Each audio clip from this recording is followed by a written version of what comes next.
வணக்கம் நண்பர்களே. நான் நிறைய பதிவுகளில் கோவப்படாதீங்கன்னு பேசியிருக்கேன். ஏன் டாக்டர் உங்களுக்கு கோவமே வராதா அப்படின்னு கேட்குறீங்களா? சத்தியமாக பயங்கரமாக கோவம் வரும். அதுவும் ஒரு இளைஞனா பயங்கரமாக கோவப்பட்டிருக்கேன் நான். ஆனால் கோவப்படுறதுனால எவ்வளோ எனக்கு நான் வந்து கெட்டது பண்ணிக்கிறேன்றது எனக்கு அந்த பட்சத்தில் புரியல. அது எனக்கு கற்றுக்கிறதுக்கு பல வருடங்கள் ஆச்சு. எனக்கு உடம்புக்குள்ளேயும் பல டேமேஜஸ்னு வச்சுக்கோங்க. டைம் வேஸ்ட், மனசளவில் பயங்கர சங்கடங்கள். ஸோ இதெல்லாம் தாண்டி வந்து ஒரு விஷயம் நான் கற்றுக்கிட்டேன். ப்ளஸ் இப்போ டாக்டர் ஆனதுக்கப்புறம் அதோட சயின்டிஃபிக் ஃபேக்ட்ஸ் நான் நிறைய புரிஞ்சுக்கிட்டேன். நான் உங்ககிட்ட சொல்லணும்னு ஆசைப்பட்றேன்.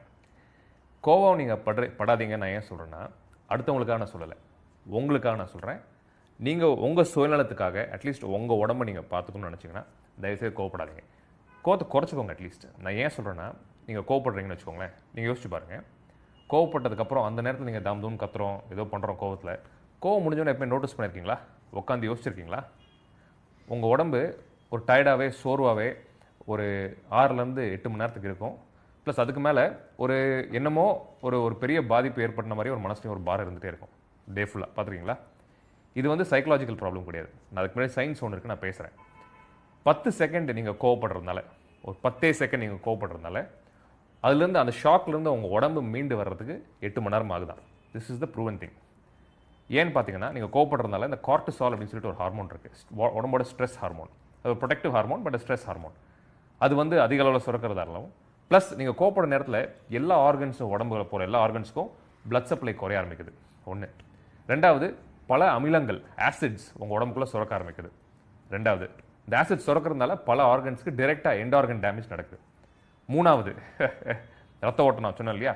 ஸோ நீங்கள் கத்தி பேசுறதுனாலையோ கோவப்படுறதுனாலையோ வாட் எவர், இந்த ஃப்ளைட் ஃபைட் ஹார்மோன்ஸ்னு சொல்லுவோம், அதாவது அட்ரினல் சுரப்பிகள், அது ரொம்ப வேகமாக சுரக்கிறதுனாலையும் உடனே உங்கள் பாடி வந்து நீங்கள் உங்கள் செயல்திறன் சராசரி மனுஷனாக நீங்கள் இயல்பாக இருக்கிறதுக்கும் நீங்கள் கோவப்பட்டு முடிஞ்சதுக்கப்புறம் அந்த 6-8 மணி நேரம் செயல்திறன் வந்து உங்களுக்கு கிட்டத்தட்ட 70%-80% 80% குறையுது.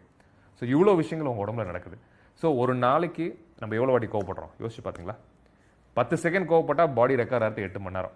அப்போ ஒரு நாளைக்கு நம்ம சராசரி மனுஷன் எவ்வளோ கோவப்படுறோம், எவ்வளோ ஒரு நம்ம உடம்புக்குள்ளேயே நமக்கு தெரியாமல் எவ்வளோ ஷாக் நம்ம உடம்புக்கு நம்ம உண்டு பண்ணுறோம், எவ்வளோ அமிலங்கள் நம்ம உடம்புக்குள்ள சுரக்கிறதுக்கு, எவ்வளோ கெட்ட விஷயங்கள் நம்ம ஆர்கன்ஸ் ப்ளஸ் நம்ம ரத்த குழாய்கள், நம்ம உள்ள இருக்கிற உறுப்புகளுக்கு நம்மளே பண்ணிக்கிறோம். நம்ம வந்து சிகரெட் பிடிக்கல, தண்ணி அடிக்கல, ஏன் கெட்ட பொருட்கள் எதுவும் உடம்புல போட்டுக்கல. ஆனால் இதெல்லாத்துக்கும் மேலே உடம்புக்குள்ளே நம்ம கெட்ட விஷயங்கள் நமக்கு செஞ்சுக்கிறோம், நம்ம உடம்புக்குள்ளே இருக்க உறுப்புகளுக்கு டேமேஜ் பண்ணிக்கிறோன்னா கோவப்படுறதுனால. ஸோ தயவுசெய்து இன்னைக்கு கொஞ்சம் கோவப்படாதீங்க. நான் சொல்லலை, யாராவது ஒரு தப்பு பண்ணுறாங்க, யாராவது ஒரு விஷயம் சரியாக பண்ணலைன்னா கண்டிப்பாக கோவம் வரும், கோவப்படுங்க, தப்பு இல்லை. பட் டெய்லி சின்ன சின்ன விஷயத்துக்கு கோவப்படுறது, டிராஃபிக்கில் போய் நின்னா கோவப்படுறது, ஒரு ரெஸ்டாரண்ட்டில் சர்வீஸ் ஃபுட்டு ஒழுங்காக வரலன்னா கோவப்படுறது, எல்லாத்துக்கும் தொடர விஷயத்துக்காக கோவப்பட்டு, என் ஷர்ட்டுக்கு அயன் சரியாக பண்ணனா அது கோவப்படுறது, சின்ன சின்ன விஷயங்களுக்கு கோவப்பட்டு தயவுசெய்து நம்ம உடம்பு இழந்துட வேண்டாம், நம்ம ஹெல்த் இழந்துட வேண்டாம். கடைசி வரைக்கும் நம்ம கூட வரப்போகிறது நம்ம உடம்பு தான் நண்பர்களே. தயவுசெய்து ப்ளீஸ் கொஞ்சம் ரெஸ்பான்சிபிளாக இருங்க. தயவுசெய்து கோவத்தை குறைச்சிக்கோங்க. கோவப்படாதீங்க நான் சொல்ல மாட்டேன். தயவுசெய்து கொஞ்சம் கோவத்தை குறைச்சிக்கிட்டா உங்கள் உடம்புக்கு நல்லது நண்பர்களே. நன்றி.